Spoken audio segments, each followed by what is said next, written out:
orientação da família. Uhum. Eu brinco, né? É um jargão. Tratar o paciente é fácil. Difícil é a O mais família. difícil é orientar. Então, Convencer a família. a importante orientação da família, que nós temos até nosso podcast Uhum. com um podcast só sobre isso. Aliás, vamos até deixar o link aqui embaixo dos outros episódios de Alzheimer, onde a gente está falando especificamente desse comportamento, né, para identificar a doença. Isso me ajuda muito, muito, que daí eles vêm e realmente veem, doutora, é isso mesmo, isso está acontecendo. Né? Que a gente fala sobre a doença, sobre as fases, sobre os cuidados.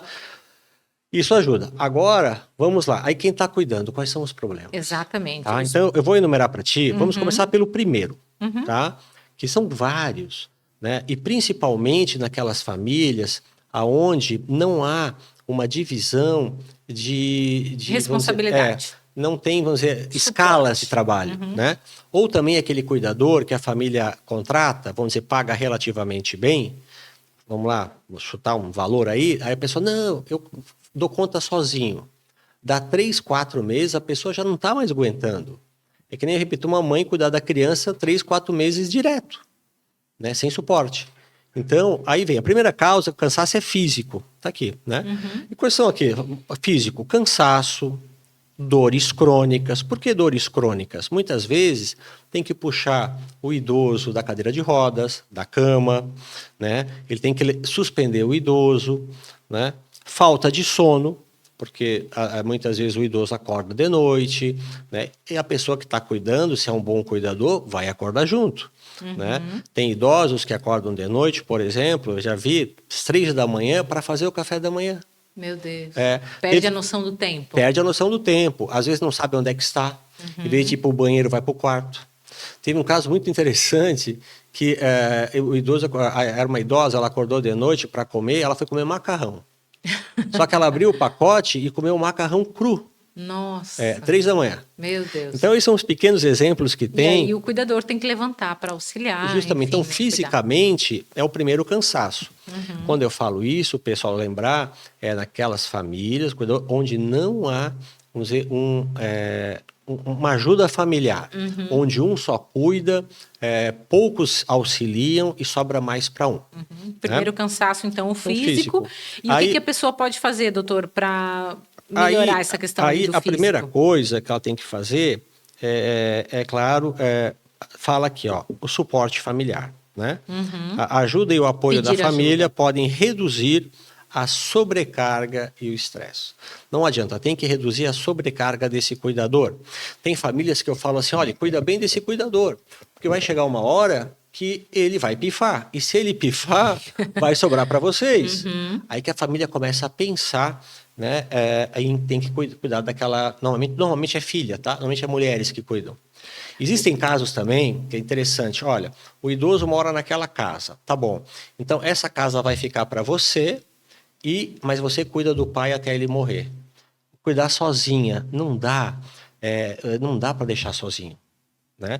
Então, literalmente como uma criança pequena, né? Justamente, como o doutor falou, 2 anos, né? Não dá para deixar sozinho. O segundo cansaço, né, seria então o mental. Aí, como funciona os cuidadores, literalmente, esses que se dedicam muito, que não têm ajuda, o nível de estresse é altíssimo. Estresse é altíssimo, ansiedade altíssima, casos de depressão. Aí o cuidador acaba ficando doente também, adoecendo também. E isso, assim, ó, a maioria dos cuidadores que eu vejo que cuidam, vou voltar a falar, em maior quantidade, em maior tempo, sem a ajuda dos familiares, sem suporte, ou aquele cuidador que foi contratado, mas não fizeram um grupo de cuidadores, né? A maioria é emocionalmente, Edna, literalmente uma palavra bem chula, tá um bagaço. Tá? E como é que daí, mesmo ele gostando daquele idoso, a gente sabe, estressado, a paciência fica pequena. E aí, nessa questão, né, do cansaço mental, ou a dificuldade mental, como ele pode fazer? Bem, primeiro, a família tem que ajudar este cuidador, primeiro também a dessobrecarregá-lo. Né? Existem famílias que são top, tá? Vou dar um exemplo assim, eu vejo, 20%. Vamos lá, tem 8 filhos Então, cada dia um filho fica na casa daquela mãe. Faz uma escala. De preferência não tirar ele da casa, mas faz uma escala, não sobrecarrega ninguém, né? Então, isso é mais tranquilo, não Pode sobrecarrega. intercalar com o cuidador também, né? Porque a pessoa, né, intercalar com um cuidador, justamente, por exemplo, tem um cuidador que fica 2 dias por semana, ou vem dar banho no pai e na mãe, e assim por diante. Né? E estimular essa pessoa que não está legal emocionalmente a se tratar. Né? Quer seja no médico, com medicamentos, ou quer seja com terapia. Né? Outra dificuldade enfrentada é a dificuldade emocional. O cuidador acaba ficando com as emoções abaladas, né? Como resolver isso, doutor? Eu estou lendo aqui porque eu achei muito legal para não faltar nada de informação. Para não esquecer. Olha que interessante. A culpa, né? Isso eu vejo bastante. Poxa, por que eu não vi a doença do meu pai ou da minha mãe antes? O que eu fiz de errado? Passou despercebido. Então, muitas vezes, os familiares, eles se culpam por não terem notado antes. Até fazendo um adendo aqui, quando identificado na fase inicial o Alzheimer, ele pode usar, tem tratamentos que podem retardar a progressão da doença, né, doutor? Então, quando diagnosticado precocemente... Melhor. Quanto mais cedo, melhor, porque pode se retardar a progressão da doença. O Alzheimer ainda não tem cura, mas ele pode ser... Quanto mais cedo diagnosticado, vamos dizer assim, melhor é o tratamento. Né? E mais lento vai a doença. Exato. Então, quando o diagnóstico acontece, às vezes pode acontecer a questão da culpa. Se quem está nos escutando aqui começa a ver que o pai e a mãe estão diferentes, está com modos diferentes, está com comportamentos diferentes, está ficando esquecido meio frequente, leve no médico.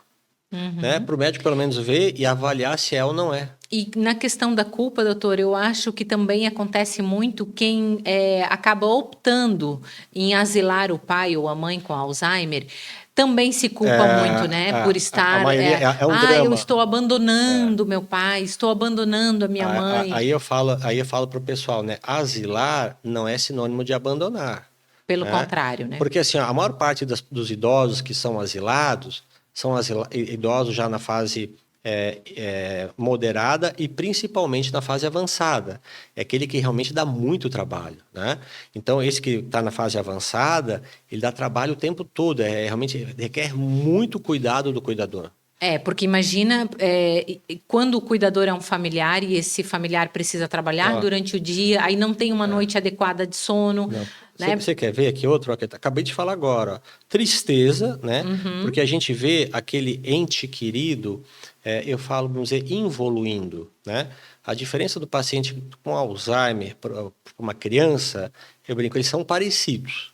Né? Mas há uma diferença. A criança está em constante evolução, está em constante aprendizado. E o paciente com Alzheimer está em constante involução. Ele está num constante desaprendizado. Então, você vê seu pai, sua mãe esquecendo das coisas, fazendo coisas erradas. Esquecendo o seu nome. Gera uma tristeza.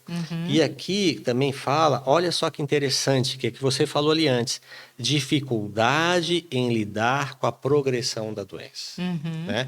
Eu tive minhas 2 avós, eu consegui acompanhar todas as fases, desde inicial, moderada até final. Né? No final, muita gente já está na cama, totalmente dependente, né? Fazendo as necessidades na cama. Então, tem muitos familiares, eu estava preparado, porque realmente eu vejo isso no dia a dia. Mas a gente vê que, às vezes, a maioria dos familiares, minha mãe e tal, tinha essa dificuldade. Né? Porque... quando o idoso olha para você, né? Quem é você? Aí o cuidador cai no choro, acaba indo... Ou é comum a mulher falar para a filha, né? Você parece minha mãe. Então, a idosa chama a outra de mãe porque está cuidando dela. Né? E, então, essas são causas emocionais. Olha só outra aqui, quer ver? Ó? Causas relacionais. O que é relacional? Dificuldade em comunicar-se com o idoso. Então, vai chegando na fase moderada e final, eles vão falando cada vez menos, entendendo cada vez menos, e aí a pessoa, às vezes, tem a dificuldade de entender o que eles querem. Por exemplo, aqui também falou assim, ó, lidar com agressividade. Porque a pessoa que mais cuida, ela vai ter que muitas vezes bater de frente com o idoso. Porque às vezes tudo que o idoso quer fazer nem sempre é o melhor para o idoso. Isso é muito importante, doutor, porque qual estratégia adotar com o idoso? Fazer tudo o que ele quer, bater de frente, como se ele fosse uma criança, botar regras, e aí? O que o cuidador faz? Aí eu explico assim no consultório. Olha, tratar um idoso, né, não é botar ele no colo, passar a mão na cabeça o tempo todo. Né? Tem que tratar com carinho, com amor e com respeito. Né? Mas no início é que nem uma criança, tem que falar, olha, não pode fazer isso. Vou dar um exemplo. Ele está mexendo no fogo. Não pode mexer, porque mãe, a senhora pode se queimar. Né? Se se queimar, aí eu falo, faz umas mentirinhas benéficas. Se queimar, a senhora vai queimar o corpo todo, tem que ir para o hospital. Né? Eles ficam assim, daí param. Né? E fala uma vez, fala 2 vezes, que nem a criança. Na terceira vez, tem que ser enérgico. Não pode, ponto. Porque alguns, muitas vezes, como eles são teimosos, eles vão testando. Aí aprendem também a manipular mesmo dentro da situação. Então, no início, é convencer. Não conseguiu convencer, aí realmente é na bronca mesmo, na força. Lembrar que o idoso ali, o portador de Alzheimer, ele está incapacitado. Né? E aí o adulto responsável, ou no caso o cuidador, é responsável pela vida do idoso e tem que fazer o que é melhor para ele. Quem está cuidando na hora é o que é o responsável. Perante o Estatuto do Idoso, isso é legal saber, todos os filhos são responsáveis, todos. Né? Então, se acontecer algo com o idoso, não é só aquele que está cuidando que será responsabilizado. Vão ser chamados todos. Todos os filhos. Né? Outra situação que eu lembro também de um paciente que narrou a situação, de que a mãe não conhecia mais a casa e queria voltar para a casa dela. Eu não moro aqui, essa não é minha casa, me leva para casa, incomodava dia e noite e queria voltar para casa. Como faz com isso, doutor? Aí, justamente, não, tem coisa, se a gente for falar aqui, vai o dia todo, né? Aí teima com o idoso, faz o quê? Ele não reconhece. Reconhece, vamos dizer, a casa onde nasceu. Né? Vamos dizer, nasci lá em Luiz.